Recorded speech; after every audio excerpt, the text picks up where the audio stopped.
साल 2023 जाते जाते जितना खराब हो सकता था उतना खराब हो चुका है।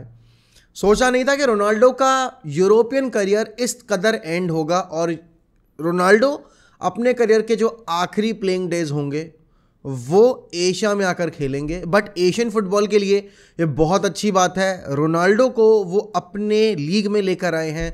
रोनाल्डो एएफसी चैंपियनशिप में भी हमें खेलते दिख सकते हैं। लेकिन इन सब के बीच में दो चीज़ें कंसिडर करने को, एक है प्लेयर पर्सपेक्टिव, एक है फैन पर्सपेक्टिव। बट वीडियो में आगे जाने से पहले अगर आप भी मेरे एक फुटबॉल फ्रीक हैं और आप भी अपने फ़ोन में एक ऐसी एप्लीकेशन की तलाश में हैं जहां पर आपको चुटकियों में सारी न्यूज़ मिल जाए अपने फेवरेट प्लेयर के रिगार्डिंग, अपने फेवरेट क्लब के रिगार्डिंग, तो without wasting any time head over to the link given in description, download the one football app now because one football is the perfect destination to get all the latest updates regarding the footballing news. Also, अगर आपको match day live commentary सुननी है, stats देखने हैं, या फिर मैंने तो मैच डिटेल्स निकालनी है, या फिर आपको ट्रांसफर न्यूज़ सुननी है, तो सब कुछ आपको फ्री में अवेलेबल है वन फुटबॉल एप्लीकेशन पे। तो जाओ और जाकर डाउनलोड करो और ये एंजॉय करो सीजन, जो कि एक बहुत ही एक्साइटिंग अप एंड डाउन से भरा हुआ है। अब यहाँ पर देखो, फैन पर्सपेक्टिव की अगर मैं बात करूँ तो फैंस नहीं चाहते थे कि रोनाल्डो यूरोप छोड़ के जाएं। हम एंड डे तक यही उम्मीद लगाए रहे कि भाई रोनाल्डो यूरोप में रुकेगा, अगर नहीं मैड्रिड जाता है तो चेल्सी चला जाएगा, नहीं अगर चेल्सी जाता है तो स्पोर्टिंग चला जाएगा। बट कोई भी इनमें से डील मटीरियलाइज नहीं हो पाया और इसमें आप क्लब्स को दोष नहीं दे सकते। खासकर अगर आप रियल मैड्रिड के बारे में बात कर रहे हो कि मैड्रिड क्यों नहीं गई, उन्होंने क्यों अपने लेजेंड को एक डिजर्वेड फेयरवेल नहीं दी। आई थिंक ये उनकी रिस्पॉन्सिबिलिटी नहीं है एज अ फुटबॉल क्लब, क्योंकि उनके लिए अपने क्लब की प्रायोरिटी, अपने क्लब को आगे लेकर जाना, वो पहले एम था उनका, ना कि हमारे जो प्रीवियस लेजेंड्स रहे हैं उनको हमें एक परफेक्ट विदाई देनी है। यहाँ पर बात आती है अब प्लेयर पर्सपेक्टिव की। तो प्लेयर के हिसाब से ये जो डील हुई है, ये डील बहुत ही ज़्यादा परफेक्ट है। आपको 200 मिलियन पर सीज़न मिल रहे हैं और इस डील में, हाँ ठीक है, फेब्रिजो का हियर वी गो हो चुका है, सब कुछ हो चुका है, क्रिस्टियानो के ऑफिशियल अकाउंट पे जा चुकी है पोस्ट, तो ये डील डन एंड डस्टेड है, सब कुछ ऑफिशियल हो चुका है। अब इस डील का जो मेन मुद्दा है कि आखिरकार रोनाल्डो कमाएंगे कितना। तो भाई एक सीजन की जो सैलरी है, biggest contract ever in football उनको मिला है 200 मिलियन पर सीजन का। लेकिन वो 200 मिलियन जो मिल रहे हैं उसमें कमर्शियल डील्स इंक्लूडेड हैं। रियलिस्टिकली अगर देखा जाए तो 75 मिलियन पर सीजन का ऑफर है और वो एक्सेप्ट कर चुके हैं, इंक्लूडिंग द कमर्शियल डील्स, तो वो हो जाता है पैकेज जाके 200 मिलियन पर सीजन का। अब रोनाल्डो अगर इस वक्त पे, जैसे हम फैंस बात कर रहे हैं कि यार मेसी उनका रिकॉर्ड तोड़ देगा यूसीएल का, जितने उन्होंने गोल स्कोर कर रखे हैं, 800 गोल उन्होंने यूरोपियन फुटबॉल में खेलते हुए स्कोर किए, 800 ज़्यादा गोल स्कोर कर रखे हैं, मेसी वो भी रिकॉर्ड तोड़ देंगे क्योंकि मेसी इज स्टिल 36, उनके पास आराम से 35-36 ही इज़, उनके पास आराम से अभी 1.5-2 साल हैं और वो क्योंकि कह चुके हैं कि वो अपना जो कोपा अमेरिका है वहाँ उस तक तो कंटिन्यू करेंगे ही करेंगे। तो एक तरफ ना वो जो फैन पर्सपेक्टिव होता है कि अरे यार रोनाल्डो क्यों इतनी जल्दी चला गया, क्यों उसने नई कंपटीशन में रहने का सोचा और ऐसा वैसा, क्या वो भाग गया। तो देखो यार, he is soon to be 38। तो यहाँ पर एज बहुत बड़ा फैक्टर होती है, लिमिटेशंस होती हैं गेम में। आपको पता है कि पेस कम हो चुकी है, फिजिकल प्रेजेंस जो है फील्ड के ऊपर वो कम हो चुकी है, जज्बा वही है, मेंटालिटी वही है, सब कुछ जो एक दिमागी तौर पर आप एक प्लेयर के अंदर ढूंढना चाहते हो वो सब अभी भी आपको रोनाल्डो के अंदर मिलेगा। उससे ज़्यादा कमिटेड प्लेयर आपको शायद ही मिले जिस भी क्लब में वो खेल रहा हो। लेकिन बात आती है यहाँ पे क्वालिटी की। अब विद एज हमेशा क्वालिटी डिग्रेड होती है। अब यहाँ पर अगर कोई भी यूरोपियन क्लब उनको नहीं लेने की सोच रहा था उनके डिजायर्ड वेजेस पर, तो वो अंडरस्टैंडेबल है। क्योंकि अभी आप अगर देखो चेल्सी का अगर आप अप्रोच देखो, वो यंग प्लेयर्स को प्रोसीड कह रहा हूँ मैं, कन्विंस करने की कोशिश कर रहे हैं अपने क्लब के लिए। आप एंजो फर्नांडिस की डील देख लो, आप यहाँ पर फोफाना जब उन्होंने साइन किया था लेस्टर से, अभी आपने देखा है कि एक और फोफाना लेकर आए हैं वो। आप देख रहे हो कि उन्होंने किस तरीके से बाकी प्लेयर्स के ऊपर इन्वेस्ट किया।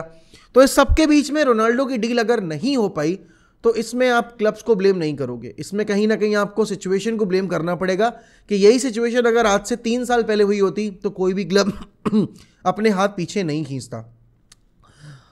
लेकिन इस सब की शुरुआत हुई कहाँ से? इस सब की शुरुआत हुई जब रोनाल्डो और यूनाइटेड के रिलेशनशिप खराब होना शुरू हुआ। अब समर में सबको पता है भाई, उनके एजेंट बहुत ट्राई कर रहे थे कि वो एक नई डील सिक्योर कर ले। Ronaldo wanted to play in the champions League, but United Champions League में नहीं खेल रही थी, वो यूरोपा लीग में खेल रहे थे।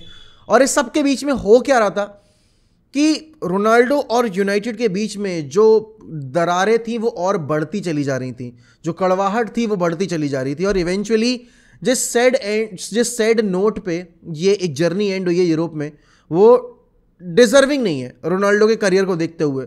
बट इस सब में रोनाल्डो और यूनाइटेड दोनों को ब्लेम करना बराबरी तौर पर सही होगा, क्योंकि अगर रोनाल्डो वो इंटरव्यू देकर नहीं निकलते क्लब से तो शायद चीज़ें अभी कुछ और होती। देखो, रोनाल्डो और यूनाइटेड फैंस का रिश्ता वो कभी ख़राब नहीं होगा। और अगर आप कह रहे हो कि हाँ ठीक है, इतने लोग वो कर रहे हैं चैंट, वो ऐसी बना दी, वो कर दी, देखो तो हर सेक्शन में ना दो तरीके के फ़ैन होते हैं। एक जो बहुत ज़्यादा मतलब वोकल होते हैं नेगेटिव एंड पे, एक बहुत ज़्यादा जो पॉजिटिव होते हैं, मतलब वोकल होते हैं पॉजिटिव एंड पे। तो हर सेक्शन में आपको ऐसे फैंस देखने को मिलेंगे। लेकिन रोनाल्डो ने वो इंटरव्यू देकर ना बाकी सारे क्लब्स के मन में भी कहीं ना कहीं ये कर दिया कि व्हाट इफ अगर हम रोनाल्डो को लेकर आएंगे और रोनाल्डो को अगर नहीं गेम टाइम दिया जाए और अगर वो दोबारा से कुछ ऐसा कर देंगे तो उससे फिर हमें कितना ज़्यादा सेटबैक झेलना पड़ेगा। यूनाइटेड ऑलरेडी इतना ज़्यादा ख़राब सिचुएशन में, रोनाल्डो ने यूनाइटेड के बारे में जो जो बोला है वो एक एक बात सच है। आप अभी करंट ट्रांसफर विंडो में भी देख सकते हो कि एम्बिशन नहीं है ओनर्स के अंदर, एम्बिशन नहीं है मैनेजमेंट के अंदर, क्योंकि अगर होती तो वो अपनी नाक के नीचे से कोडी गैक्पो को नहीं ले जाने देते लिवरपूल को। बट ये हो रहा है, और जो भी चीज़ें रोनाल्डो ने उस इंटरव्यू में बोली हैं वो बिल्कुल सटीक बैठती हैं, क्योंकि यूनाइटेड पिछले 10 साल से यही करती आ रही है। लेकिन एक 18 साल का 19 साल का जो करियर था यूरोप में, जो इतना ज़्यादा डेकोरेटेड करियर रहा है, 5 बैलन डोर, 800 से ज़्यादा goal, 5 champions league, the only player to do 3-peat in the league and in the champions league is Cristiano Ronaldo. हर एक चीज़ जो कि पॉसिबल हो सकती थी other than winning the world cup, वो रोनाल्डो ने अपने करियर में कर ली। उसके अलावा अब क्या बचा था रोनाल्डो के पास? क्या रोनाल्डो के पास कुछ बचा था अचीव करने के लिए? नहीं, वैसे तो कुछ नहीं बचा था। एक वर्ल्ड कप ही था जो कि नहीं जीत पाए पोर्चुगल के साथ, बट उसके अलावा तो सब कुछ जीत लिया था। बट एक वो होती है ना, एक जो इच्छा होती है एक फ़ैन की कि यार थोड़े दिन और देखना था। अब 2.5 साल सऊदी में खेलेंगे वो, हो सकता है इंडिया की कोई टीम से टकराए वो। I wish and I hope कि ऐसा हो। एशियन फुटबॉल के लिए बहुत बड़ी बात है, क्योंकि एशियन फुटबॉल में इतना बड़ा आइकॉन आके खेल रहा है, one of the greats of the game. जैसे अभी करंट सिनेरियो में हमारे पास 2 गोट हैं, बहुत लोगों के लिए एक ही गोट है, वो मैं मानता हूँ, बट मेरे लिए 2 गोट हैं। Ronaldo coming in the Asian league and playing in the Asian league will boost our football so much, Asian football so much. जो व्यूअरशिप हमें नहीं मिलती है, नहीं मिलेगी रोनाल्डो जग के जाने के बाद भी, बट एक जो फुटबॉलिंग कल्चर डेवलप होगा ना, जो एक अपलिफ्ट मिलेगा हमें, वो बहुत क्रूशल होने वाला है। अब देखो, इतना ज़्यादा पैसा ठुकराना इस एज पर आकर, दैट वाज नॉट पॉसिबल। ये कि कहीं से भी लॉजिकल अगर हम देना भी चाहें रीजनिंग तो हम नहीं दे सकते, क्योंकि अगर हमारे सामने भी इतना अच्छा ऑफर आया होता तो हम कितने भी अमीर होते, कितने भी बड़े प्लेयर होते, कितने भी बड़े आप स्पोर्ट्स लवर होते, लेकिन आप इस डील को नहीं ठुकरा पाते। 200 मिलियन एक सीज़न में, आखिर कौन मना करेगा? आप 2.5 सीज़न में 500 मिलियन कमा रहे हो, that is way too much. आप देखो, रोनाल्डो की जो नेटवर्थ है वो है 450 मिलियन है, ऐसे ही कुछ है, 450 या 375 मिलियन। तो अब उसको 2.5 सीज़न में अपनी जो नेटवर्थ है उसको डबल करने का मौका मिल रहा है, तो क्यों रिजेक्ट करेगा वो यार, लॉजिकल बेसिस पे अगर हम सोच के देखें तो। And that is what the difference is कि कभी कभी प्लेयर्स जब इस स्टेज पे आ जाते हैं ना, तो उन्हें अपने आगे की लाइफ के बारे में सोचकर डिसीजन लेने पड़ते हैं। That was Ronaldo has done at this time. लेकिन एक सैड एंड है करियर का, सही बताऊं तो this was not the way we all were hoping कि रोनाल्डो का करियर इस तरीके से एंड होगा। एंड अब क्योंकि यूरोप को अलविदा कह चुके हैं वो, तो there is nothing left for us to actually say कि भाई अब ये कर लेता, वो कर लेता, ऐसा हो जाता, वैसा हो जाता। बहुत सारे लोग कहेंगे कि जो यूनाइटेड की डील थी वो एक नासूर बन के निकली, रियल मैड्रिड छोड़ना गलत था, यूवेंटस से निकलना गलत था, यूनाइटेड को ज्वाइन करना गलत था। अब देखो ये सारे जो टॉपिक हैं वो आप ताउम्र डिस्कस करते रह सकते हो, लेकिन उसका कोई नतीजा निकलने नहीं वाला है। लाइफ में होता वही है जो लिखा होता है, एंड रोनाल्डो का करियर इस तरीके से इस मोड़ पर आकर इधर तरफ जाना था वही हो रहा है। बड़ा we should be very very thankful कि हमें देखने का मौका मिला, इस बेहतरीन करियर को एंजॉय करने का मौका मिला। चाहे वो यूनाइटेड की बात करो आप, चाहे वो रियल मैड्रिड की बात करो, चाहे आप यूवेंटस की बात करो, या फिर आप पिछले सीजन की भी अगर यूनाइटेड की बात करो, तो अगर मैं रोनाल्डो की परफॉर्मेंस पे नज़र मारूं तो मैं बहुत डिलाइटेड हूं भाई कि मैंने रोनाल्डो को पहले जब वो खेला था यूनाइटेड में तब देखा था, और अब जब वो वापस आके खेला मैंने तब देखा। हाँ, जिस तरीके से रिलेशनशिप एंड हुआ है यूनाइटेड और रोनाल्डो का वो मैं नहीं चाहता था, but I am glad and I am thankful that I was able to enjoy Cristiano Ronaldo's entire career, and that's what the most important part is. But now I will follow Ronaldo in the Saudi league as well. उतना नहीं हो पाएगा क्योंकि Saudi की अब पता नहीं streams मिलेंगी नहीं मिलेंगी, अगर मिलेंगी तो डेफिनेटली हम देखेंगे। बट ऑन अ होल अगर बात की जाए, this was bound to happen.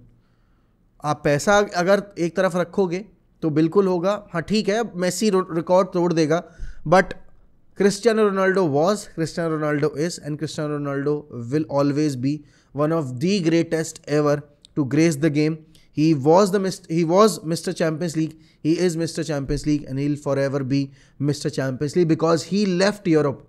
Remember one thing, he left Europe as the highest goal scorer. अगर रहते हुए रिकॉर्ड ब्रेक होता तो अलग बात थी, but he left Europe and 141 गोल मजाक नहीं है, मजाक नहीं है। 5 बैलन डोर मजाक नहीं है, 800 ज़्यादा गोल मजाक नहीं है। तो अगर जिसको भी ट्रोल करना है वो ट्रोल करेगा, क्योंकि ट्रोलिंग कल्चर आप कैंसिल नहीं कर सकते। ट्रोल्स और बेइज्जती वो जिनको देनी होती है वो देते हैं, but as a fan, as a football fan, as a Ronaldo ultra, as a Ronaldo devotee, I am proud of my player, I am proud of my legend, I am proud of my GOAT. That's it.